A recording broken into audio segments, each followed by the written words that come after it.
Ao cair da tarde daquele primeiro dia da semana, estando os discípulos reunidos a portas trancadas, por medo dos judeus, Jesus entrou, pôs-se no meio deles e disse: paz seja com vocês.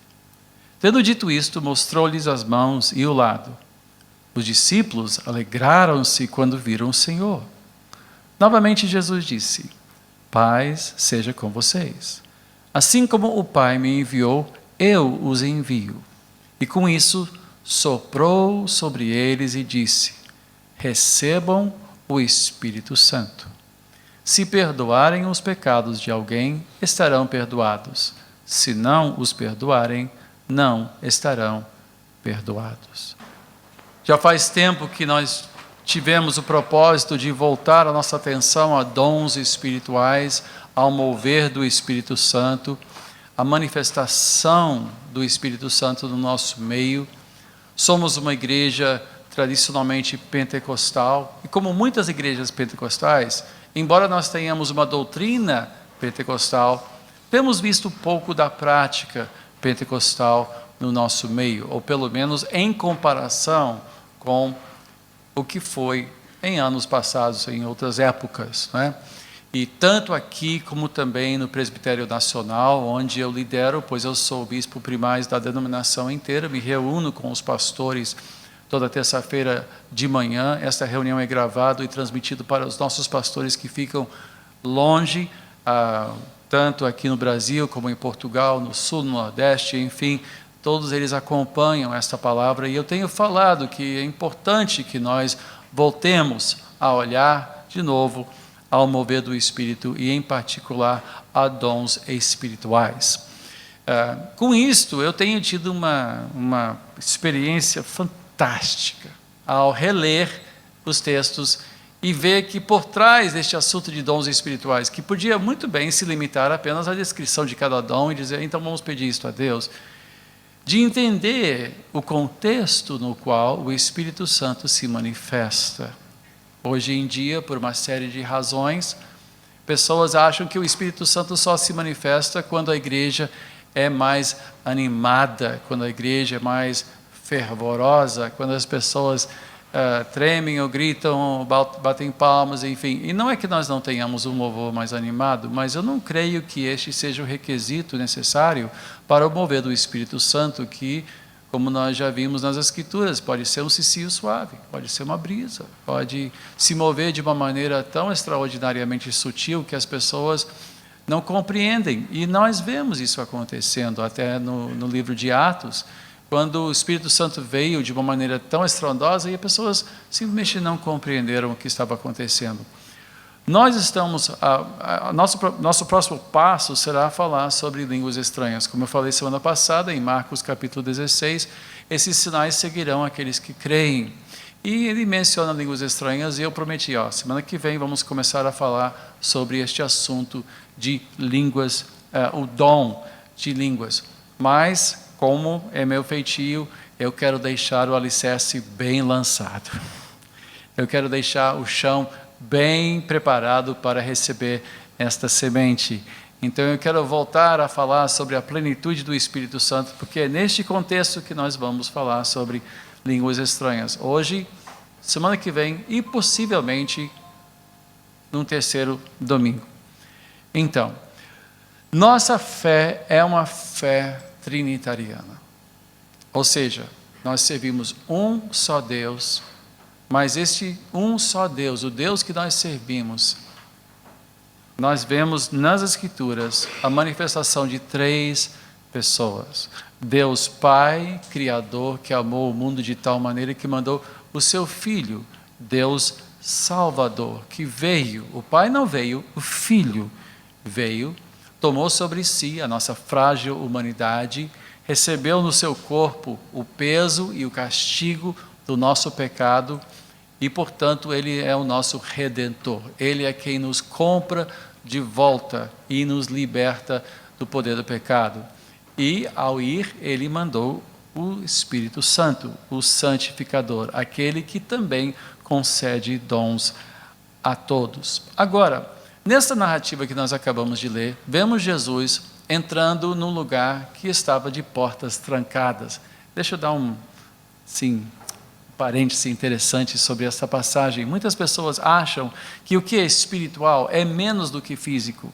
Então ele passou pela porta como se por uma fumaça, não é? Como se fosse assim um fantasma, né? Então fantasmas passam por paredes porque são menos do que as paredes.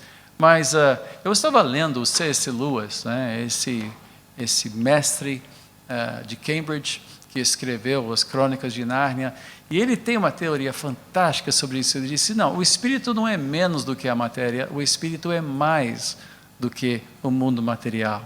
Assim como quando nós entramos numa piscina, nós conseguimos passar pela água, por quê? Porque a água não tem a consistência do nosso corpo, nós facilmente atravessamos a água, porque, né?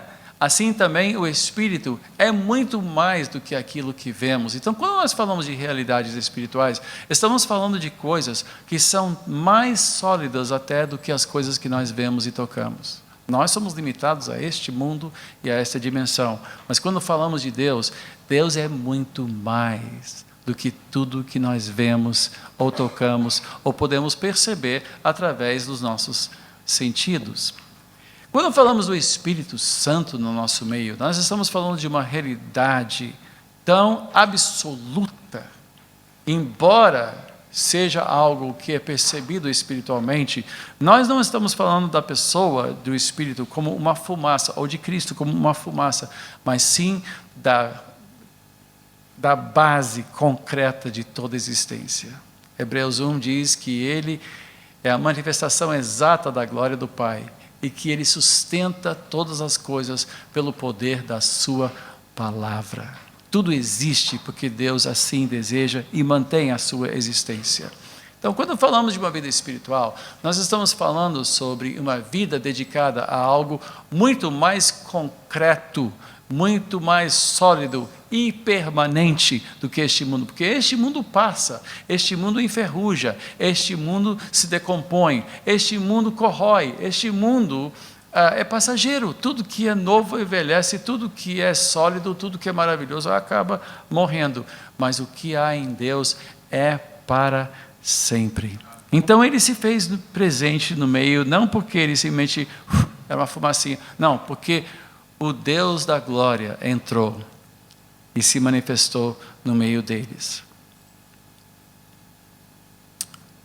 Todos que manifestam fé em Cristo são agraciados pela presença do Espírito Santo. E naquela ocasião, ao mostrar as suas mãos e o seu lado, o que ele estava fazendo? Ele estava anunciando, mostrando que não só ele se tratava da mesma pessoa que foi para a cruz, mas que ele ressuscitou e venceu a morte. Naquele momento, eles viram que o seu Senhor havia vencido a morte. Se tratava da mesma pessoa. E então ele diz, recebei o Espírito Santo.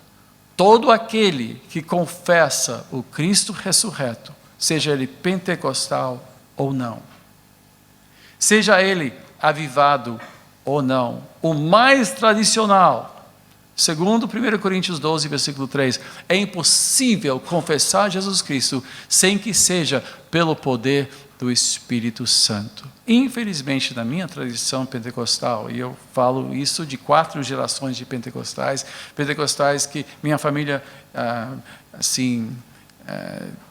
tem sua origem pentecostal na própria Rua Azusa, em Los Angeles, no avivamento de 1905, 1906, tanto de um lado como do pai, como da minha mãe, minha família toda pentecostal. Eu posso falar que muitas vezes o pentecostal tem exagerado na sua ênfase do Espírito Santo, chegando ao ponto de dizer que pessoas que não falavam em línguas, ou que não profetizavam, ou que não curassem enfermos, que essas pessoas nem sequer tinham o Espírito Santo. Não é verdade.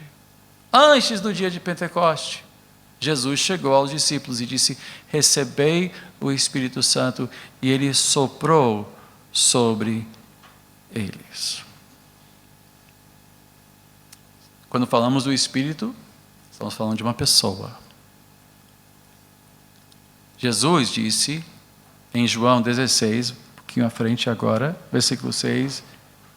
Ele disse: importa que eu vá, agora que vou para aquele que me enviou. Versículo 5 de capítulo 16 de João. E mantém sua Bíblia aberta que nós vamos caminhar pela palavra.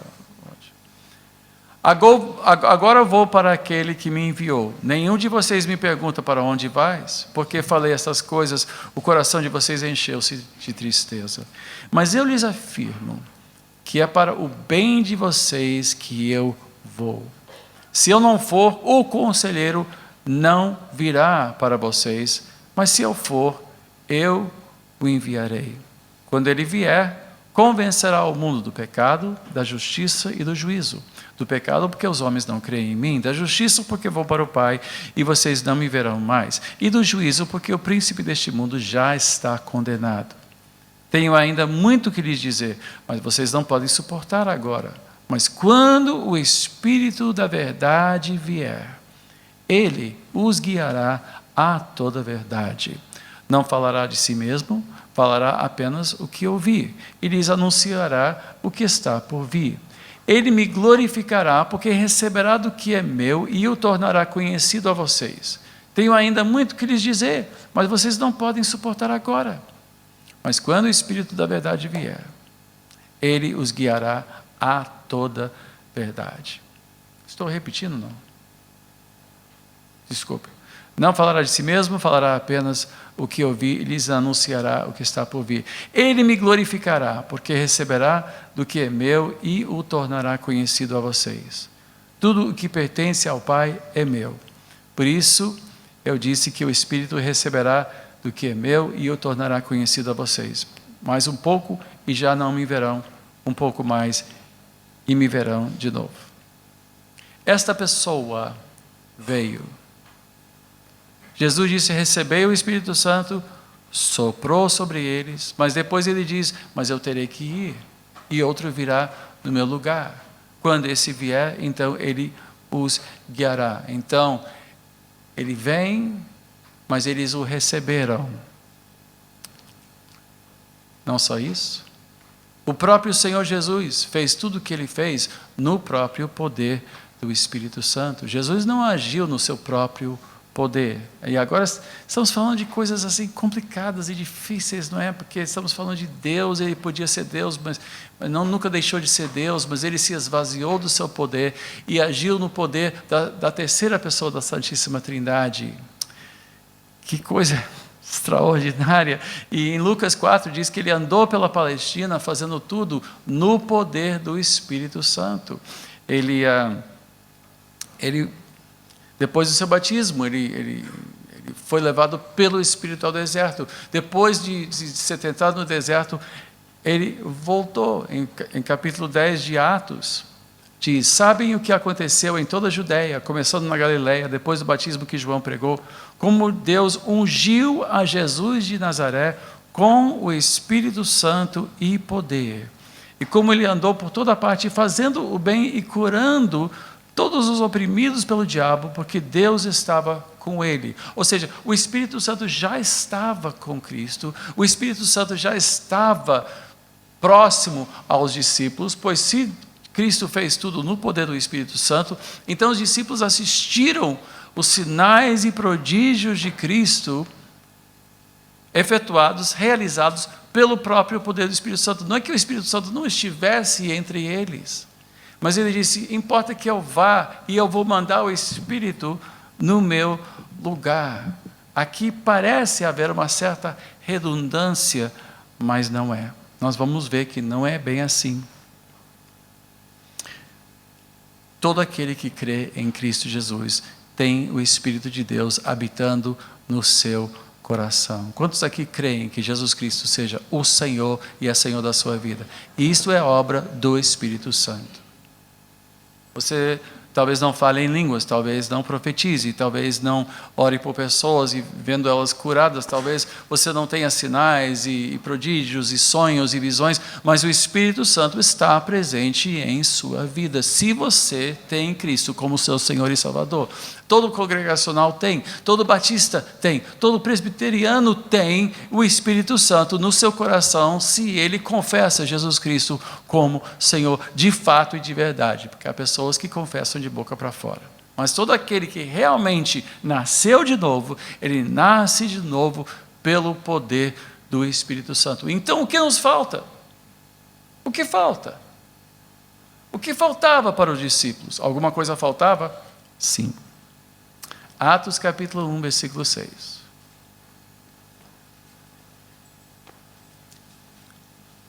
Atos 1, versículo 6. Diz: então, os que estavam reunidos lhe perguntaram: Senhor, é neste tempo que vais restaurar o reino a Israel? Eu lhes respondo: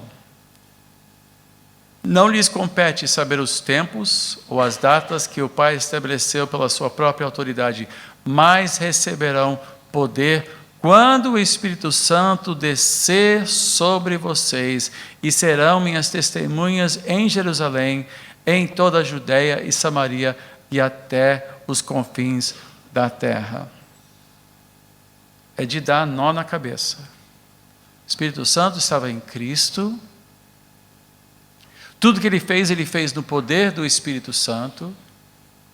Ele disse: importa que eu vá, porque quando eu for, outro virá em meu lugar, o Consolador. Depois dessa ressurreição, ele entra naquele lugar trancado, de portas trancadas, ele diz: recebei o Espírito Santo, e sopra sobre eles. Ele estava fazendo teatro? Não, ele estava fazendo algo naquele momento. Quando ele disse, recebei o Espírito, eles receberam o Espírito Santo, o seu testemunho foi firmado, o coração de fé firmado pelo poder do Espírito.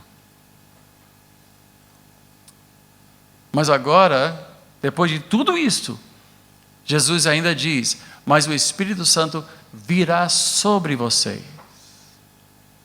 Vocês receberão poder do alto quando o Espírito Santo vier. Eles tinham testemunho, eles tinham o Espírito Santo no seu coração. Ele estava falando com pessoas que já tinham o Espírito Santo habitando no seu coração, pois você não pode ser cristão sem que o Espírito Santo habite no seu coração. No entanto, ele disse: voltem para Jerusalém, voltem e esperem o quê? Poder do alto. Vocês receberão poder para serem as minhas testemunhas em Jerusalém, toda a Judéia, Samaria e até os confins do mundo. Eles já tinham visto os milagres de Deus. Eles viram Jesus multiplicar pães, 5 pães e 2 peixes. Ele viu novamente ele multiplicar e alimentar mais 4, alimentou 5.000, depois alimentou mais 4.000. Viram ele andar sobre as águas, viram ele ressuscitar Lázaro. Viram ele curar cegos e surdos. Viram ele libertar o gadareno, que se jogava entre as pedras para se matar, um homem possesso. Viu ele com uma palavra libertar o gadareno. Viram Jesus fazer maravilhas, acalmar o mar. Já imaginou? Você está num barco, está quase afundando, e Jesus fica de pé e diz: chega, calma. E o mar todo fica um espelho. Eles tinham uma história para contar. Eles tinham algo para contar. Quantos aqui têm uma história para contar com Deus? Quantos aqui têm um testemunho para contar? Quantos já receberam uma resposta à oração? Quantos podem dizer: eu fui pecador, mas um dia eu ouvi a mensagem, esta é a mensagem que eu ouvi e fez toda a diferença. Quem pode contar essa história? Então, todos nós temos uma história para contar. Todos nós já vimos Deus agir. Eu cresci vendo Deus fazer coisas extraordinárias. Eu vi pessoas sendo libertas, pessoas que flutuavam do chão, de tão possessas por espíritos malignos. E eu vi essas pessoas libertas em um nome de Jesus Cristo. Quando criança eu via isso. Eu tinha o maior prazer, depois do culto, pegar a pasta do meu pai. E essa semana eu vi uma foto minha de criança. Meu pai me botava num terninho de calça curta. E na era dos hippies, eu tinha que ter um cabelo, parecia um nazista, daqueles bem semelhante, né? E eu ia lá para ele, eu me lembro que ele me arrastava para o barbeiro e eu implorava: não corte meu cabelo, não corte meu cabelo, porque todos os meus colegas estavam cabeludos, né, ouvindo os Beatles e Rolling Stones, e eu tinha que entrar lá todo, né, porque o filho do pastor. Eu disse para meus filhos, por que eu estou falando disso? Deixa eu esquecer. Eu disse para meus filhos: cresça seu cabelo agora, porque depois, quando crescer, quando virar gente, não vai poder mais. Eu não sabia o quanto essa era profético, assim, mas desculpe, John,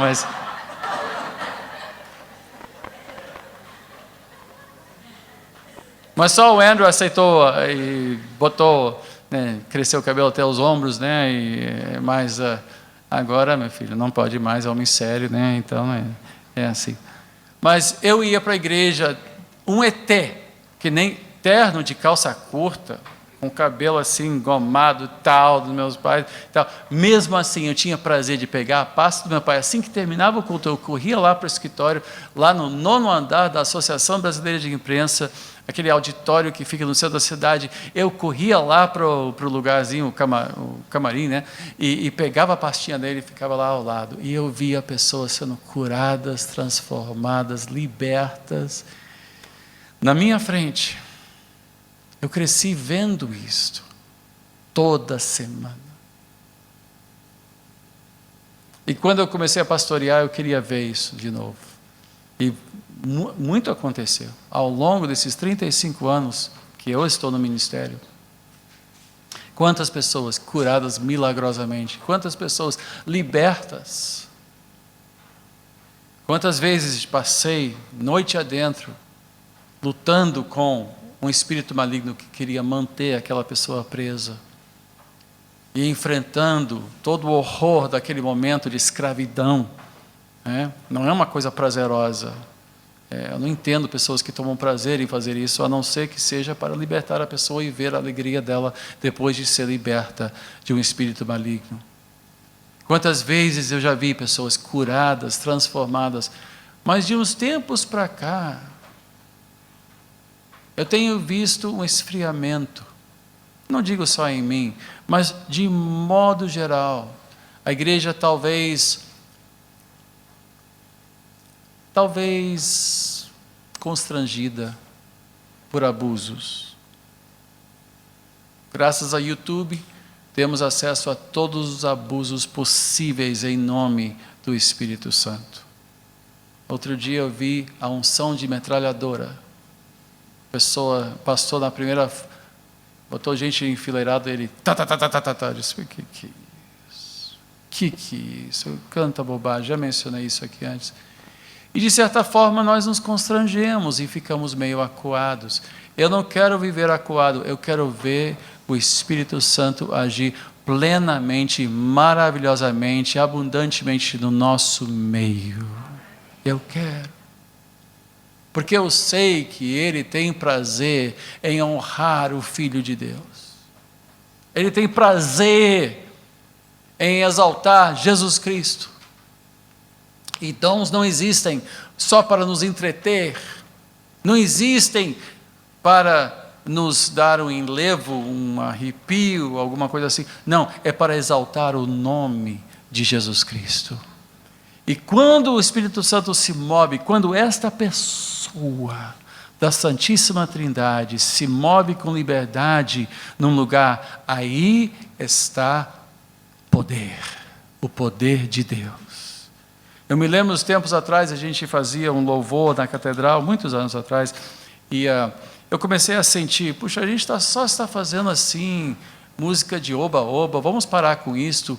E comecei a citar credos antigos e a cantar hinos antigos, até que um dos guitarristas virou para mim e disse: vem cá, a gente veio aqui para ler esses textos ou para tocar? Eu disse: meu filho, sento no banco, pode sentar. Botei todo mundo sentado e começamos a cantar velhos hinos da igreja. E várias pessoas foram embora dizendo, essa igreja não tem mais poder. A gente não tem mais... Acharam que por nós não cantávamos mais, incendeia, né? E manda fogo, não é aquela coisa que a gente não tinha mais... A gente estava cantando Deus dos antigos, a ti, ó Deus, né? Tu és fiel, Senhor. E cantando essas músicas tradicionais, as pessoas dizem, essa igreja não tem mais poder. Poder não se mede em decibéis. Poder não se mede em entusiasmo, ou suor, ou arrepio.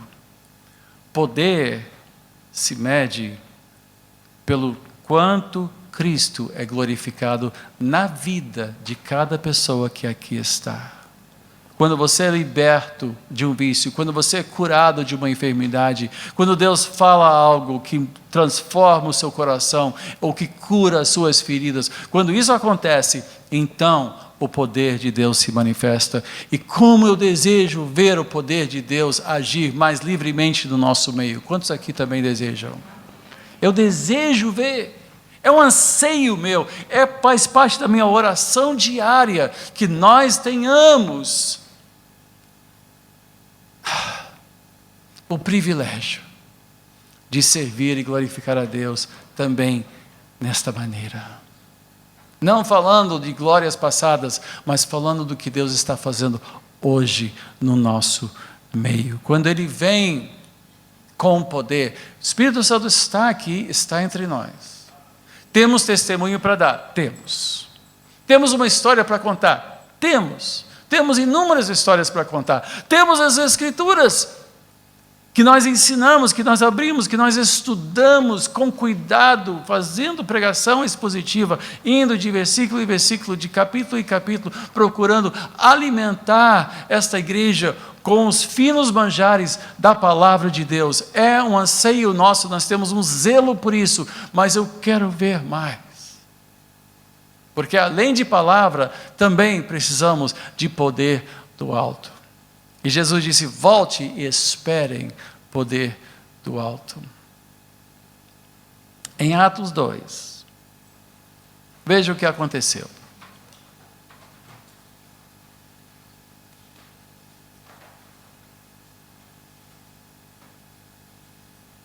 E essa semana que vem, nós vamos falar bastante sobre o livro de Atos. Diz, chegando o dia de Pentecoste, estavam todos reunidos num só lugar.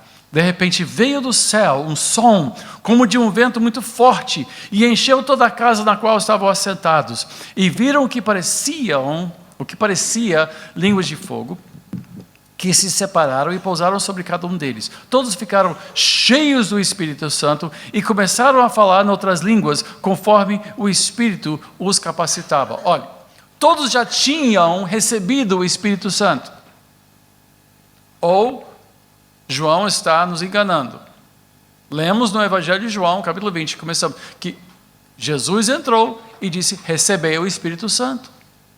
Todos tinham o Espírito Santo em sua vida. Confessaram Cristo, é impossível, 1 Coríntios 12, versículo 3, é impossível confessar Cristo como Senhor, senão pelo poder do Espírito Santo. E todos tinham o Espírito Santo. Não é que o Espírito Santo não estava e de repente se fez presente.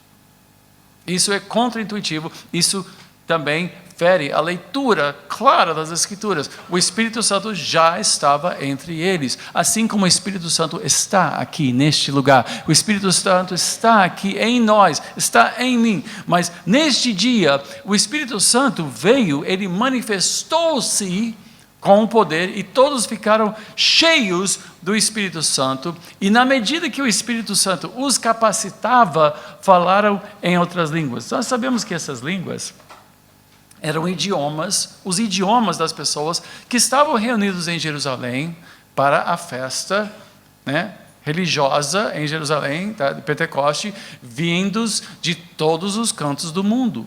Por quê? Porque havia dos dois exílios hebraicos, o do sul, que seria Judá e Benjamim, para a Babilônia, esses voltaram e ocuparam a terra. As 10 tribos do norte que foram levados cativos à Síria nunca voltaram para a Palestina, nunca. Só 2 tribos voltaram. Os judeus, ou seja, os filhos de Judá, e os benjamitas que foram absorvidos pela tribo de Judá. Então, é por isso que nós os chamamos de judeus hoje e não de hebreus, porque são descendentes de Judá. As outras tribos, né, Ruben, Gad, Isacar, por aí vai, Levi, esses ficaram espalhados pelo mundo, mas continuaram a cultuar, fazendo romaria a Jerusalém para cultuar a Deus no templo. Então, estavam reunidos o quê? Os judeus, ou os hebreus da diáspora, né, esses espalhados, diáspora falando estavam lá, e de repente eles ouviram os galileus, esses pescadores, essas pessoas humildes, que obviamente eram da terra, que falavam aramaico, né, que é a língua da Babilônia. Eles voltaram, trouxeram de volta a língua da Babilônia, o aramaico, e estavam falando o aramaico. De repente, quando ficaram cheios do Espírito, Deus concedeu, aliás, o Espírito Santo concedeu a eles a capacidade de fazer o quê? De falar das maravilhas de Deus em línguas que eles não tinham aprendido. E os próprios visitantes disseram: não são galileus? Ou seja, eles constataram imediatamente que esses homens eram humildes e não tinham meios de ter aprendido a sua língua materna. É tão clara isso, ao ponto de mencionar, né, habitantes de Mesopotâmia, Judeia, Capadócia, Ponto, a província da Ásia, Frígia, Panfilha, Egito, Líbia, Cirene, Roma. Ou seja, eles falaram todas essas línguas pelo poder do Espírito, ao ponto de deixar todos atônitos e questionando o que quer dizer isto. Ou seja, as línguas não foram mensagens, mas sim serviram de um sinal. Porque eles estavam louvando a Deus, eles estavam falando das grandezas de Deus, estavam falando, diz aqui, nós os ouvimos declarar as maravilhas de Deus em nossa própria língua. Declararam o quê? Louvor. Eles estavam louvando a Deus. E talvez domingo que vem ou no outro nós estaremos falando sobre a natureza de línguas estranhas. O que vem a ser este dom, para que serve, qual é o seu contexto correto. Mas hoje nós entendemos que em Jerusalém, no dia de Pentecoste, o que eles falaram foram idiomas, não balbuciaram. Não era. Muita gente brinca com línguas estranhas. Eu acho tão desrespeitoso brincar com línguas estranhas. Há pessoas que dizem: não, então vocês pentecostais são os histéricos. Vocês ficam lá falando ralabaxi, ralabaxi, ralabaxi, ralabaxi. Como se fosse isso. Não é isso. O dom que vem de Deus, o dom que o Espírito Santo concede, é a capacidade de expressar algo coerente numa língua que você não entende. Foi isso que aconteceu no dia de Pentecoste. Mas eu quero frisar aqui que, embora esses discípulos tivessem o Espírito no seu coração, tinham já recebido o Espírito Santo, nesse dia o que aconteceu foi descrito como sendo enchidos. Eles foram cheios, ficaram cheios do Espírito Santo. Ou seja, a manifestação do Espírito era de tal proporção que, embora já tivessem o Espírito, a única maneira de descrever o que aconteceu foi: ficaram cheios do Espírito. Novamente, eles ficaram cheios da presença de Deus. Bom, foi um novo dia, foi o cumprimento da promessa feito por Joel, a profecia de Joel, a era do Espírito Santo. O Espírito seria derramado sobre toda a carne. Estou lendo esses dias o livro de Juízes, e sobre esses juízes que, movidos pelo poder de Deus, tinham capacidade de agregar grande número de guerreiros para ir à guerra, não é? Gideão, de repente, cheio do Espírito, ele convoca Israel, aliás, convoca Efraim, Manassés, para fazer guerra. Ou Sansão, de repente, cheio do Espírito. Isso aconteceu em indivíduos escolhidos para um fim especial. Mas agora, no dia de Pentecoste, o Espírito Santo seria derramado sobre toda a carne. Todos nós podemos ficar cheios do Espírito Santo. Todos nós temos o Espírito Santo, mas todos nós podemos também ficar cheios do Espírito Santo. E há uma diferença entre o Espírito que habita e o Espírito que transborda. Vou usar esses dois termos, vamos ver se a gente consegue, isso ajuda a gente a entender o que está acontecendo. Diferença entre o Espírito que habita. O Espírito Santo sempre está conosco. Deus nunca nos deixa. Diga para o seu vizinho, Deus está contigo. Deus está contigo, está comigo, sempre, Ele habita em mim. Mas há uma diferença entre o Espírito Santo que habita em mim e a mesma pessoa que me enche ao ponto de transbordar, ao ponto de outras pessoas constatarem que algo extraordinário está acontecendo por meu intermédio. Esses discípulos já, eu não diria cheios, mas com o Espírito Santo habitando no seu coração. O Espírito, então, veio com poder. Eles receberam poder e isso serviu de um sinal que despertou essa multidão para ouvir a palavra pregada. E isso também mostra uma coisa. Dons não são o suficiente para a pregação da palavra de Deus. Muitas pessoas acham que basta haver cura, basta haver dons, basta haver alguma manifestação extraordinária que a igreja já está completa. Não está. Um pastor chegou para mim um dia e disse, bispo, olha, nosso culto foi tão abençoado que eu nem tive que pregar. Eu disse, isso é uma abominação que você acabou de falar. No dia de Pentecoste, embora falassem em outras línguas, todos os povos que ali estavam presentes ouviram louvor, ficaram atônitos. Mesmo assim, o que isso fez? Isso apenas os confundiu. Pois, mediante o fenômeno, disseram, o que quer dizer isto? Então, o mover do Espírito jamais pode substituir a pregação clara da palavra de Deus. Jamais pode substituir a necessidade que nós temos de compreender com clareza o Evangelho de Jesus Cristo. O movimento pentecostal, olha, chegou a tal ponto, agora eu estou falando de coisas que aconteceram bem lá atrás. Primeiro seminário pentecostal, nem abria a Bíblia.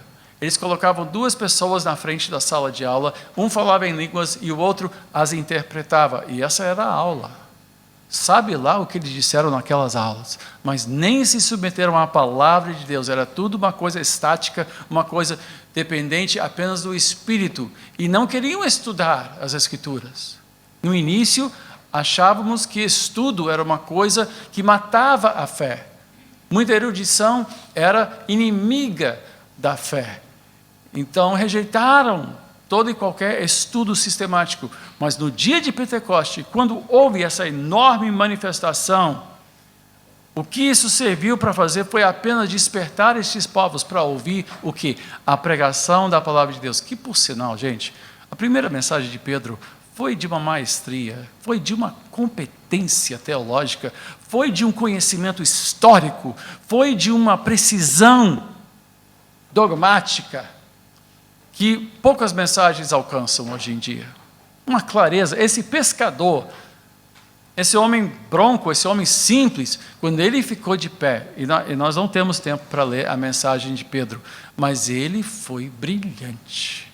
E mediante a pregação da palavra de Deus, 3.000 pessoas foram convertidas a Cristo Jesus naquele dia, no dia de Pentecostes. Mas vamos dar um passo adiante.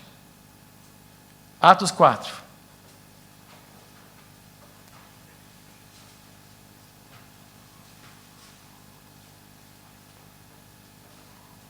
Pedro e João foram para a cadeia por pregarem, foram chamados, eles tiveram que se apresentar perante o Sinédrio e depois eles foram encarcerados. Mas eles foram em seguida soltos e nós pegamos a história exatamente no versículo 23, após terem sido soltos da cadeia.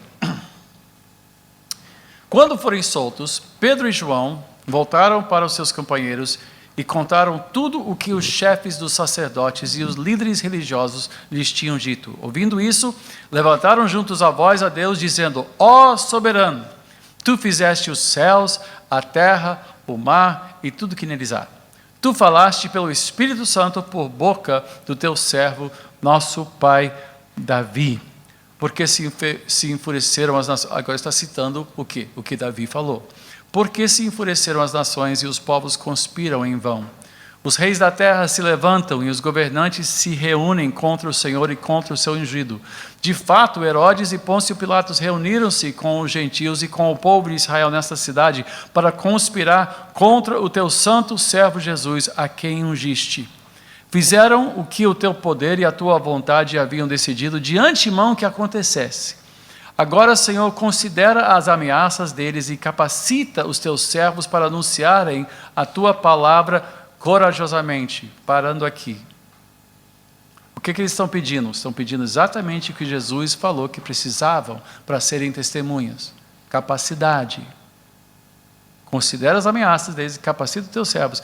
Estende a tua mão, continuando, estende a tua mão para curar e realizar sinais e maravilhas por meio do nome do teu santo servo Jesus. Olha o pedido deles. Extraordinário o pedido. Tudo para engrandecer Cristo, mas pedindo o quê? Poder. Novamente pedindo poder do alto. Depois de orarem, tremeu o lugar em que estavam reunidos e todos ficaram cheios do Espírito Santo e anunciavam corajosamente a palavra de Deus. Deixa eu acrescentar uma palavra aqui, no contexto da nossa leitura, sem fazer violência às Escrituras, creio. Diz, depois todos ficaram cheios do Espírito Santo de novo. De novo. Por que de novo? Porque são as mesmas pessoas presentes no dia de Pentecoste. São as mesmas pessoas. Então, as pessoas tinham a presença do Espírito Santo em sua vida. No dia de Pentecostes ficaram cheios do Espírito Santo, falaram em outras línguas. Agora, após serem soltos, Pedro e João, ficam cheios, depois da sua oração, ficam cheios de novo. Cheios, ou seja, cheios, batizados, esse termo é usado intercambiavelmente. Eles ficaram cheios novamente do Espírito. Quem já tinha ficado cheio, ficou cheio de novo. Não sei se eles... Aqui a gente não pode brincar muito com essa palavra, né? Ficar cheios, né? Não vazaram o Espírito Santo, porque o Espírito Santo não é uma fumaça, não é... Vocês estão com frio? Estou vendo gente assim, todo embrulhado. Vamos... Quem está perto do termostato? Eu não sei, eu acho que a gente botou baixo. Eu estou vendo gente tremendo, quase chorando de tanto frio. Desculpe, eu não costumo, eu tento ignorar isso. Bota em 23, porque estamos terminando. Desculpe, eu não quero interromper, mas tem jeito. Estou vendo gente assim, aflito aqui.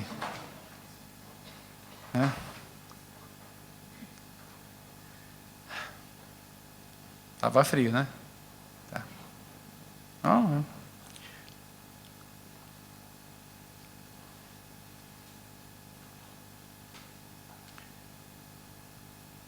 Jesus disse, receberam. Eu creio que receberam o Espírito Santo naquele lugar de portas trancadas, onde Jesus apareceu. Eu creio que essas mesmas pessoas no dia de Pentecostes ficaram cheios do Espírito Santo e falaram em outras línguas. Eu creio também que nesse momento, após a soltura de João e Pedro, novamente ficaram cheios do Espírito Santo. E como é que sabemos disso? Porque anunciavam corajosamente a palavra de Deus. O Espírito Santo vem com poder e se manifesta de uma maneira que fica clara a sua presença. Não temos que falar, será que o Espírito Santo nos encheu? Será que... Há pessoas que me perguntam, bispo, eu sou cheio do Espírito Santo. Eu disse, olha, você tem o Espírito Santo. O Espírito Santo está presente em sua vida. Agora, ficar cheio do Espírito Santo é outra coisa. É um fenômeno que é manifesto em palavra, em poder. Nessa ocasião, o lugar tremeu. Eu não sei se você já esteve num lugar onde, sob o poder do Espírito Santo, todo mundo tremeu. Não sei se o lugar tremeu ou se todo mundo naquele lugar tremeu. Tanto faz. Mas quando o Espírito Santo se manifesta, coisas acontecem. Quando o Espírito Santo se faz presente desta maneira extraordinária, primeiro, Cristo é glorificado, e segundo, esses sinais e prodígios se manifestam. No primeiro caso, se manifestaram através de línguas estranhas, que, de certo modo, é o nosso assunto hoje, ou pelo menos é a introdução a este assunto. Semana que vem continuaremos. Nessa ocasião, em Atos 4, não foi línguas estranhas. O que aconteceu? Pregaram corajosamente, anunciaram corajosamente as grandezas de Deus. Mas nós estamos progredindo. Eu vou dar apenas uma palha sobre semana que vem. Paulo diz: eu falo em línguas mais do que todos. Não devemos proibir falar em línguas. Pelo contrário, Paulo diz: eu queria que todos falassem. Embora naquele mesmo capítulo ele pergunta: todos falam? E é uma pergunta retórica, dizendo que nem todos falam. Mas ele expressou este desejo de ver todos falarem em outras línguas. Línguas, o dom de línguas faz parte da minha vida devocional. Eu oro todo dia e várias vezes por dia em línguas estranhas. Quando eu estou sozinho, eu estou quase sempre orando em línguas estranhas. Você vê pessoas andando pela rua falando, geralmente eles têm um telefone no ouvido, estão falando com alguém. Se você me ver falando na rua, por favor, não pense que eu enlouqueci, ou que eu estou falando, normalmente eu estou falando com Deus. Mas como há tantos pedidos que extrapolam minha compreensão, tantas necessidades que extrapolam a minha capacidade de sequer entender ou saber como orar, eu recorro constantemente, e isso eu faço há 48 anos.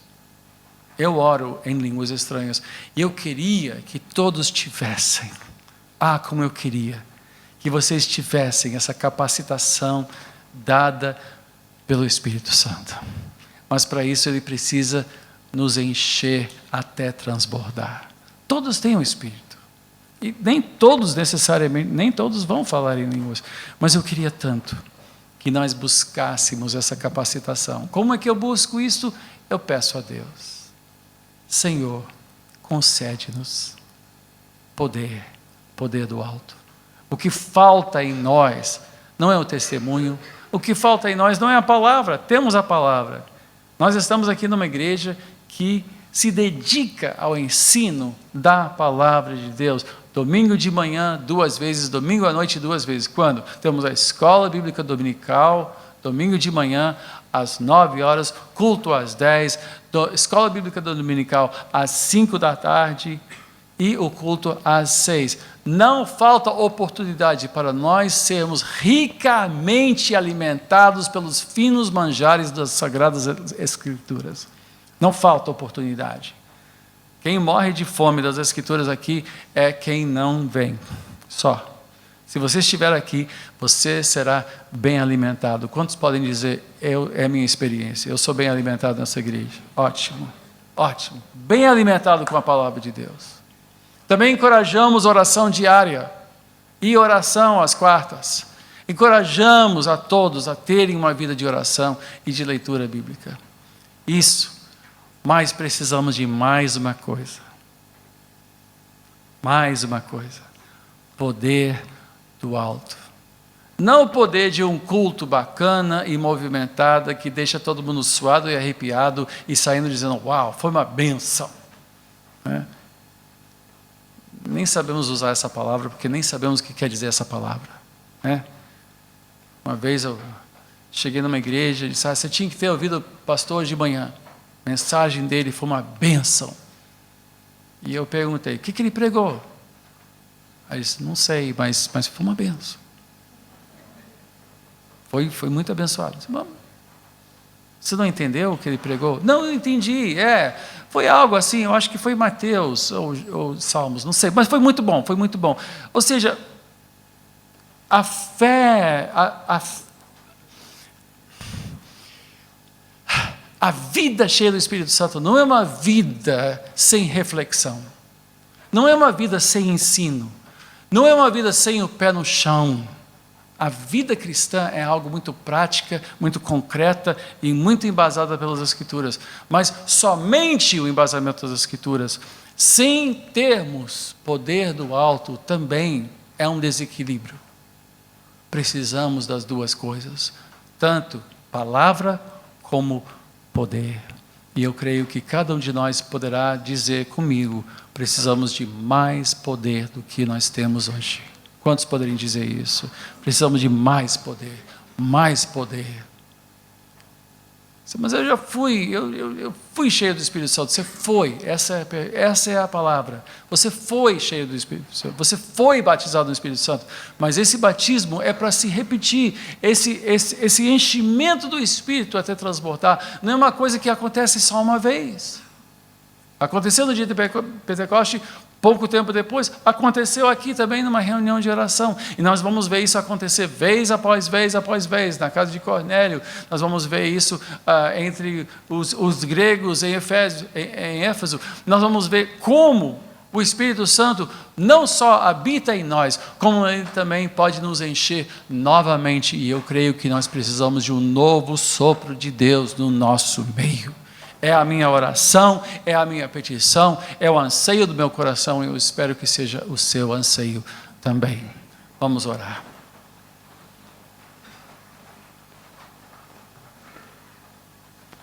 Deus e Pai bondoso, fiel, amoroso, santo, puro, justo e compassivo. Cremos em Ti, cremos em Jesus Cristo, nosso Senhor, nosso Salvador, o sacrifício perfeito, o nosso Redentor, o Rei dos Reis, aquele que reina sobre todas as coisas e sustenta o universo pelo poder da Sua palavra, que um dia voltará para nos buscar e com quem nós habitaremos para todo sempre. Mas cremos também no Espírito Santo, enviado pelo Filho e pelo Pai, que habita em nós, que está aqui, que aquece os nossos corações, que nos convence do pecado, da morte e do juízo vindouro, que ilumina as Escrituras, que nos guia passo a passo no caminho estreito que leva à vida e paz, que consola os nossos corações quando choramos, que anima a nossa mente e alma quando estamos sobrecarregados, tristes e de luto. Ó Espírito de Deus, bendito seja o nome do nosso Deus, Pai, Filho e Espírito Santo. Que graça, que amor, que presença. Tu somente és a minha força, minha vida.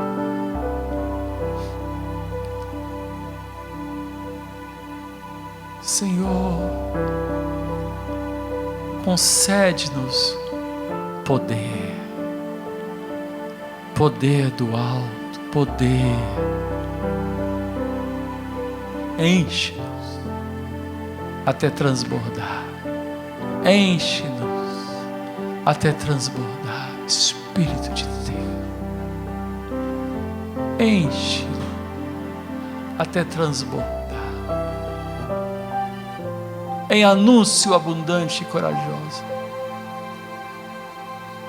em palavras, seja pela linguagem de oração do Espírito, seja pela capacitação para levar o nosso testemunho a pessoas que ainda não ouviram, seja pela cura do enfermo, a libertação do cativo, a quebra de grilhões e cadeias.